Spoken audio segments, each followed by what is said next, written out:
Welcome to another episode of my podcast, Talk with Alana. And today I have a guest. Her name is Jenny Rokhline, and she is a Canadian immigration lawyer. Hi, Jenny. How are you doing today? Hi, Lana. I'm good. How are you doing? Good. Okay, so the reason I invited Jenny, and if you've been following me or if you participated in any of my programs, you know that I actually a lot of times talk about Jenny's LinkedIn profile as a really good example of how your marketing can look like as an immigration firm and how like good organic marketing that is different looks like and how you can actually get results for your firm from marketing and social media. So even though we actually never met before this conversation, but I feel like I know you because I've been following you for so long. And Likewise. I think for like a year I've been following you and I really love your like sense of humor in your posts. I love your visuals, your like GIFs. I'm like, it was just last week. I'm like, how does she do all these like GIFs? And I Googled it and I'm like, okay, now I get it. I know. I also had to Google and ask people who used GIFs, how do you do it? You feel like such a dinosaur when you try Yeah. to join something new. How do people do that? And then you realize, okay, it's actually not that hard. Yeah, it's not that hard, really. Yeah. But the reason why I invited you today is just because I really wanted to kind of see a little bit inside your like business and the way that you think about marketing in your business and how you actually handle day to day your marketing in your law firm. So, just for context, can you tell me when did you start practicing immigration law, as your own business? Yeah. Yeah, so I started in 2015, so it's almost 10 years now, and I started as a solo with a person who helped me, and then I ended up as a solo for a while, and then people joined me. Leo, who is working with me, we actually were in law school together, and he joined me after spending a couple of years in criminal law, which is, as an immigration professional, having a contact, a criminal lawyer is great, is essential, and it is useful now because we call him our immigration lawyer, right? Who does both. And after that, we had Tatiana, who is also with us. She joined as very new lawyer, and then ultimately, with various changes in how many people are in the firm, at the end of the day, there's still three of us that were from the beginning, let's say. So 10 years, and when you talk to me about talking about my marketing, I was just kind of going back. And if I could say that I did everything wrong early on, that probably will be very much correct. I spent an insane amount of money on marketing without full understanding what it is. What am I doing? So in my mind was marketing is put an ad here and there and then see if people are coming. That's exactly what I did. I put ads in newspapers. It was arguably it was ethnic newspapers. I knew what areas I wanted to target, but I was very new. I had no money, so I could only afford a black and white ad, which would be this small, like a business card type of small, and you pay by letter. Oh, I don't remember how I paid. So all I could put immigration lawyer, accept legal aid, and a phone number. Faceless. I was one of the hundred of others who put something like that. And some people actually put it in color. Good for them. I had no money for a color ad. And then and that's the clients. That's the type of clients I got. I got all kinds of random individuals from files, and I liked it because it was early on. I would take almost every file, but after a while it became more of a nuisance, and I continued paying. Then I paid a bigger newspaper with a lot of money, and I received zero clients from that. So And it is very expensive because I remember when I came to Canada in 2011, and the way that immigration kind of worked out, it was also like similar period as we have right now, that it was really tying down. So I didn't have any means of staying in Canada. So my employer was doing LMIA for me. And back then it was 2012, I believe. They were doing LMIA, and it was still times when you would put ads for LMIA. So they did LMIA and they put ads, and I just remember seeing like LMIA file and like the bills for those ads, and I was like, this is how expensive it is. Like it's actually kind of like mind blowing how much they charge for these ads. So it's Yes. very expensive. But it makes, like, I mean, so once again, I have nothing against advertising yourself in newspapers unless this is exactly where you know where your client is coming from. And to me, it stopped making sense because this was the clientele that was not really willing to pay, was not really willing to spend time on it. Was kind of like, that type of client that gives you a little bit of money to like do everything. And as you grow as a firm, as a professional, you realize like this is not exactly how you're going to build your business, especially if you're planning to scale up. But yes, so then, well, luckily I had sense not to put Google ads because I looked how much per click it is, and there was no way, and there's still no way in hell I can compete with bigger immigration law firms on a price per click. And then I realized, okay, well, what else? And that's, I think, all of us trying to market ourselves. We need to figure out like where do we go, how do we start, and where it would be. So my biggest breakthrough was in, I want to say maybe in 2018 or so, when a colleague of mine who's a real estate agent suggested that we create a Facebook group. And that Facebook group was only for immigration and only for Russian-speaking individuals. So that covered like almost the whole like former SSR. And what we did was basically I would post some news, some stories, some creative writing. And that group was amazing. And that group brought a lot of business to me. And I was never planning to be a Russian-speaking law firm, but we ended up being that because that was the majority of our clients at the time. Then the war happened in 2022. So when did you end up like transition? Are you still doing that group in Facebook? So it's still alive, but 2022 happened. The war started, and what happened? So Ukrainians no longer needed me because we had a quiet visa, right? So they could just apply, and all the individuals who were like in Russia and adjacent countries, they technically got locked out of Facebook. Like some people try to do a VPN, but it really made little sense to run this group. I no longer I still post this there sometimes, but it's not an active group. There's like a chat that also kind of here and there. So like ultimately, if we're talking about the funnel, that was my biggest funnel at the time. And then 2022, it ended. And this is where I kind of started thinking like, well, what's next? And this is where the LinkedIn actually came into play. So we were, about like a year out of the pandemic, right? Like out of the lockdowns at least. And I don't know if you remember, if you attended, Taliana, this event, but that was an online event, I think either in 2021 or 2022. Chad Abud, he's a lawyer, he's currently working with a good lawyer. They put together an online webinar called, I don't remember actually, Empowered Lawyer or something like this. And it was a 2-day event. And this is the first time when I sat down, I was listening because it was giving me like a continuous education points. And then they all started talking about LinkedIn. And to that, like at that time, LinkedIn for me was basically like a place where I go and post something and just like leave. And they were talking about, like growing communities, people coming. It's not just being a resume resource and just connection resource. And that's when I started kind of like figuring out what I'm going to do. I tried it for a year. And it was like all over the place. Like I had no idea what I'm doing, like just posting, blah, blah, blah, blah, until I took a class. And I always tell when people ask me like, oh, how are you doing? Like, oh, guys, I was not born with that. I took class, actually I took 2 classes. I took a class and I learned how to market. And I'm pretty sure, and I don't know exactly because you teach RCICs, so I don't really know exactly like how you structure your program. But I was posting before about everything, and if you scroll down to like my posts like from 2021, 2022, they're like all over the place, and a lot of like personal stories.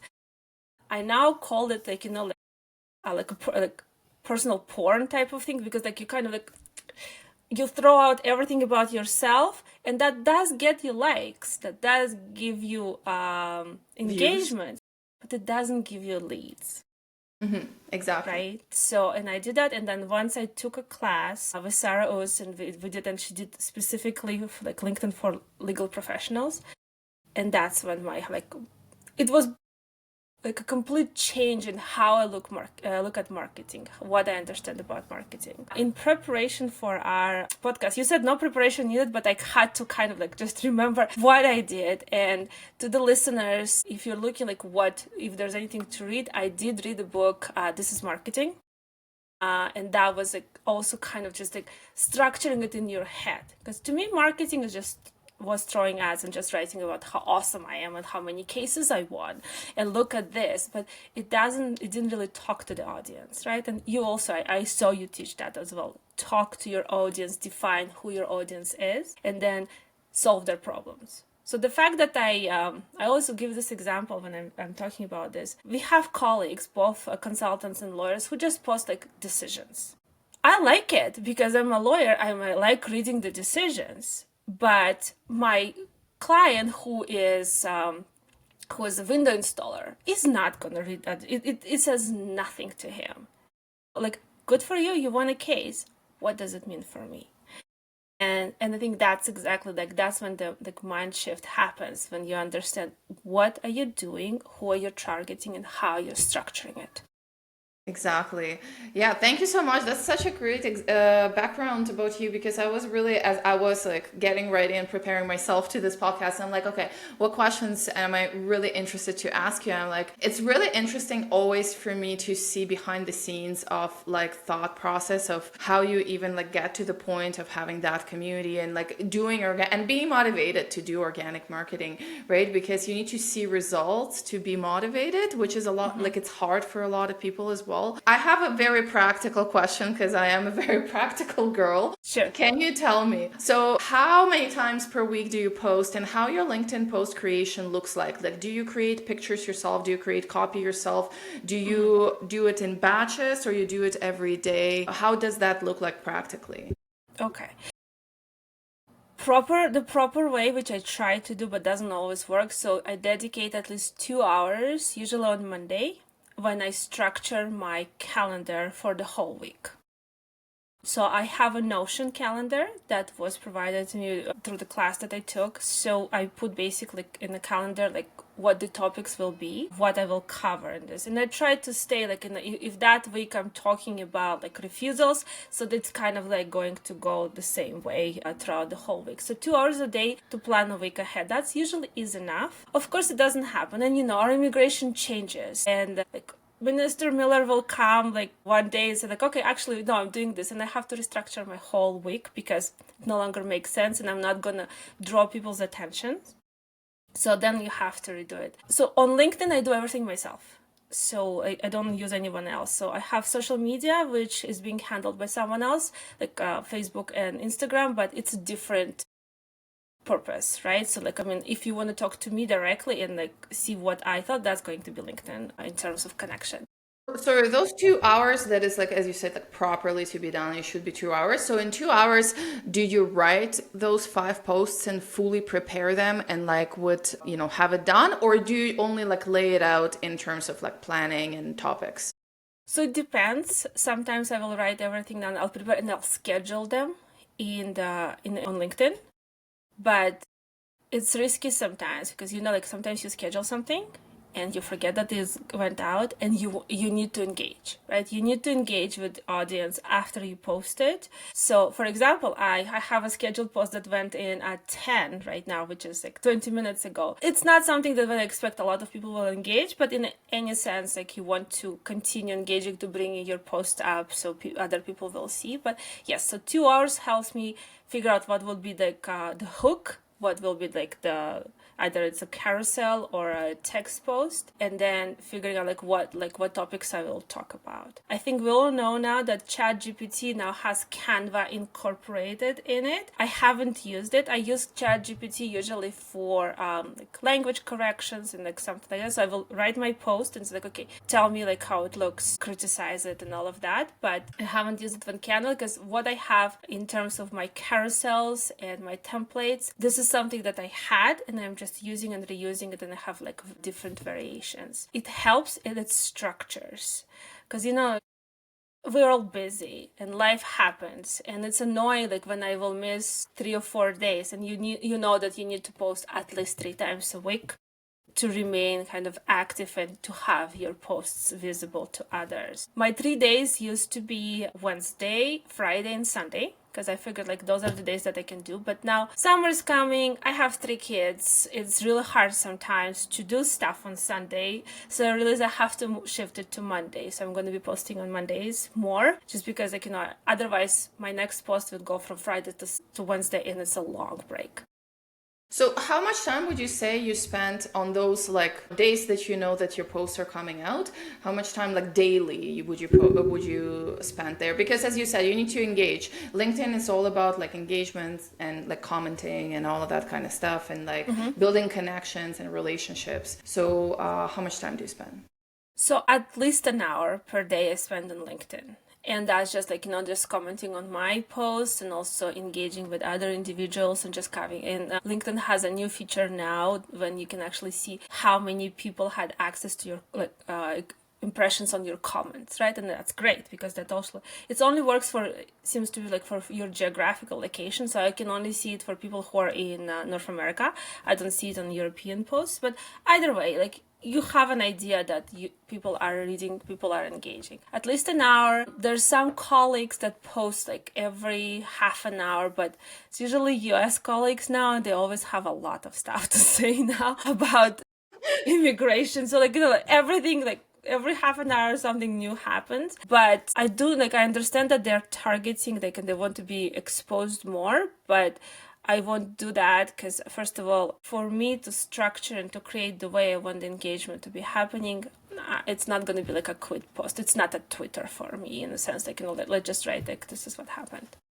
Exactly. Yeah, it makes sense. Now, in terms of your firm, so obviously, like any firm would have different, sources of like their clients. So you would have some sort of a ratio. What would you say your ratio is? Like how many clients in proportionately coming from LinkedIn? So obviously, we all have referrals, right? Like from our past clients. So that's like whatever percent is that for you. But LinkedIn, what is that percentage? So LinkedIn was created to target a genuinely like completely new group of clients. Originally, it was targeting just small business owners who needs LMIAs or who want to bring foreign nationals, and skilled immigrants. And that was working, but very slow, because I figured maybe the small business owners have not necessarily realized the value of LinkedIn. Although we do, like when we do LMAs, we post on LinkedIn, but only for like, top-notch positions, right? Like for like managers or something. Like we don't put for like welders on LinkedIn. It makes little sense. So then I didn't get like a lot of business, mainly got like a consultation, which is also kind of like, before that consultation will never find me. So in the percentage, it was very little, let's say less than 10% early on. And then I had to restructure it, and especially now, just because there's a lot of refusals. So my main goal is just like ultimately how to help you with your refusal application. And right now it's growing, like for these types of application, I would say on a weekly basis, if I post, I will get 5 leads out of posts. And sometimes it's just one post and all 5 paying leads, right? So that would be either consultation or right away, let's do the judicial review or whatever it is that they need. So 5 paid clients per week. 5 paid clients. Now, like the range, you understand, like it could be like just $300, or it could be like $8,000, right? Yeah, but so the consultation, a lot of cases leads to service agreement. Right. And, yes. Exactly. So like I don't really structure it in terms of like percentage wise. I usually look at the quality of the lead and how much money it brings ultimately at the end of the day, right? Because I can get one client a week from LinkedIn, but they will cover like a monthly salary for one of my employees. So this is how I assess it. So I know posts that always work well, and I recycle them sometimes, because that saves time, but it's still like, but you just restructure it and that saves time, but it also still continues targeting, because I know I'm going to make this post, I'm going to get 3 people reaching out to me directly and booking consultation. So because I know what they were looking for. Yes. Well, just for the context of everybody, Jenny has just under 5,000 followers on LinkedIn. This is how powerful LinkedIn is. It's not 20,000. It's not like on Instagram I have almost 80,000 followers, and but that's what you need in Instagram to have like very good that results. LinkedIn is a completely different platform. With a small number of followers you can get really good results. And honestly, like when you said 5 paid clients per week, I was shocked a little bit because I didn't expect this much. Under 5,000 followers, that is huge. Yeah, it is, and this is the thing. Like, I mean, once, especially individuals who decide like learn how to do marketing on LinkedIn. So my investment paid itself up in 6 months, and it wasn't a cheap class, but it was a great class to take for 3 months that we learned how to do LinkedIn marketing. But yeah, but the funniest thing that happened, which we have a community with individuals who took the class with Sarah. Like, there's a guy that I've worked years ago. I was a paralegal back then, and I worked with, and they never on LinkedIn, and you don't actually realize how many of your past colleagues' connections are reading you, but they're just not really showing on the fact that they commented or liked anything. And then he reached out and said like, "Hey, I have an immigration issue. Can you help me?" And it led me to like 3 big retainers, because like I was a person in his mind, and that was my goal. And I'm pretty sure majority of people who will be planning to target or market on LinkedIn, you want to be the first person they think of when they think about immigration to Canada, right? Or like, I have a refusal, who do I go to? Or Jenny posts about a lot of that. Like I will connect it to Jenny. And like sometimes it just comes through unexpected ways. It's not like, and as I said, yes, I have under 5K followers. I hope I will hit 5K one day. I'm close, very close. But it's not about the followers, right? And it's not about likes. It's not about impressions. It's about how many people actually then end up with DMing or reaching out or booking a consultation with you. Exactly. And 2 hours a week investing in this time, like you will start spending more time originally, but then after a while you get used to like creating your posts. But 2 hours, if they can lead me to 10K per week, why not, right? What else? What other marketing gets you to that? It doesn't have to be 10K. It could be like 3K, but it's still money that you like, and a it's client that free. You would not target. Like in a sense you're paying with your time, but like it's free. Exactly. You're not really investing into anything other than you invest it in your education, which is like, I feel like it's so important to learn about like each platform. And that's why like during my programs I always say that like when you're starting out marketing, or taking a pivot with your marketing, always focus on just like one main platform. Because if you try to do like LinkedIn, Instagram, Facebook, whatever, like it's going to end up doing nothing. Because I'm like primarily on Instagram, not really my good choice, but like it's just historically worked out like that. I started there, started growing, and then I'm like, okay, I just like gonna continue. Like now I wish I could switch, because it's like now not my platform of preference, but still, it's working out well. And I know Instagram, honestly, like inside out, I know what works, what doesn't, and some of those skills are transferable to other platforms, because there are just general marketing skills, right? Like there are general marketing concepts that will work everywhere, and like that's what I teach a lot. However, you do need to know very specific stuff of the platform. So taking those very specific courses, like I want to take myself a LinkedIn course, because I've never learned about LinkedIn. Like for example, LinkedIn, it's important to comment and engagement. On Instagram, doesn't matter. I never comment on Instagram, doesn't matter, right? So things like that, they do matter. The same, like, I don't know, TikTok, right? Like what works on Instagram doesn't work on TikTok, and vice versa. So it's really like pretty much impossible to know every single platform in depth while also practicing law and having like actual real job and real life. True. So it's important, I think, to go in depth with like knowing that one platform, going all in that platform, and really having the conversion from that one platform, which is your conversion rate is like off the charts, like under 5,000 followers and like about 5 leads per week. Like that's amazing. But that I think comes from depth of really understanding the marketing principles, the building relationship principles, but the platform itself as well, and just like really investing Yes. into your education in But that I also sense. would add the actually organic content, right? So the content that I have created that I didn't write on ChatGPT, please make me a post on Canadian immigration, right?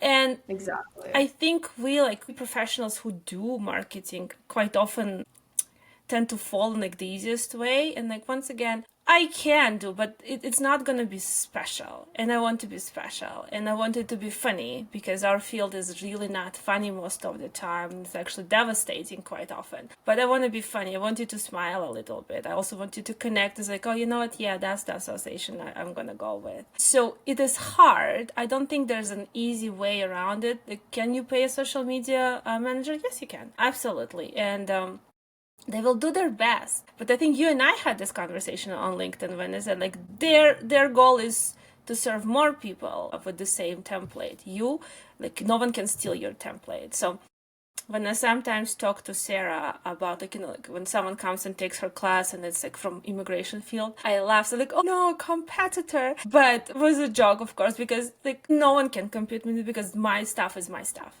And Exactly. I put it in like, I'm not worried. Can you copy it? Absolutely, go ahead. And I had a couple of people that tried to copy it. They didn't last longer than a month because you need to like to develop your own voice. Yeah, for And it sure. I takes have time. stuff like being copied all the time. I honestly don't even pay attention to it, like, because I don't perceive it doesn't even trigger me because maybe in the beginning it was, but like I don't even perceive it as competition because it's like, okay, if this is the best you can do, then like I mean, you're not gonna I get think it's anywhere. a compliment in a way, right? It's Exactly. like, oh, Yes. they liked it that much that they felt like, okay, I'm gonna Yeah. copy this and say like, okay, go Yeah. ahead. Yeah. But you go and answer the questions on that. You won't be able to because I know Exactly. what I'm talking about. So yeah, so the genuineness and organic and your voice, I think it's the main thing. So people have a feeling that this is me they're talking to. This is Exactly. my way. And I don't think there's like a huge difference between what I put out and then when people talk to me, like it's like, okay, yeah, that's what who she is, That right? makes sense. Yeah. Yeah, that's great. Another, like a little bit of a side topic is that I also love your website because it's so different. And I always also like show it to RCICs as an example of very unique branding is that like you don't need to brand yourself as this, especially if you're just like one RCIC and you're starting out, or if you even been in the field, you don't need to brand yourself as a like a we're this big company and like all this like very generic like maple leaf branding. Like your branding is very good, and I always show them, and I always say like, look, they're like actual immigration lawyers. They have like the picture has a glass of wine in it. Okay, you don't need to be always like very professional, very serious because well, it depends who you are and like if it matches your personality. But I love your website because it really has the personality of the firm, right? You can right away see like how that firm is very different from some other immigration firm. Like for example, like one of the other examples I always show is Lev Abramovich, who is very like premium branding. He is very serious and very different. Also great because it fits his persona, right? Yeah. His personality, right? But it just shows how different your company can really show up to the world and how much more traction and you really just like fun out of business you're going to Yes. get when you staying like true to yourself and you're showing up genuinely and you build the brand that really aligns with you and the way you want to Yes. run And it business. helped. Like, I mean, I built this firm to be different. Had various experience as I was a law student, and prior to that, when I was a paralegal. So like had experience, but like I wanted to be approachable and I wanted to be genuine. So I'm like, I'm smart. I can do as much as any other like a big law firm can do, but I can also talk to you like without the legalese, because you don't need my legalese. And my posts are not going to talk about legalese because it's stupid. Like, no one knows what a mandamus is and what does it matter. They've heard it somewhere. Or bona fide. Like, so all of that stuff. So, yes. And I think this is my second website. My first one was very, very basic because I had no idea what I want to do. But yes, and I'm very lucky that the people that work with me actually share this view. Like, I mean, we're kind of chill and all of, wine lovers as well. Absolutely. And it was important to me that when you go to my website, it's not just, glass and fancy buildings. It's actually that serpentine road about immigration. And I didn't want to, this is something that I learned out from the books. I didn't want when you go in, the first thing that I show you is book a consultation with me. I want you to scroll through, kind of get a feel, and then find the book consultation if you want to. So that's interesting. yeah. So I don't want you, because lawyers' money, right? Like, that's the association. I don't want this. I want you to read. And I didn't want to pack it with stuff because it doesn't matter, because I'm not targeting through Google Ads, because Google Ads lead you to usually to the website, right? My website is converting, but in different ways. My website is converting in a way of reading immigration success stories. This has been the greatest converter for me as well off the website, because this is real stories of individuals and people, when they do the search my card has expired, what do I do? And then it's 2 or 3 posts from Google sponsored one, and then mine, and that's great. Oh, wow. And I didn't pay for it. Yeah, that's awesome.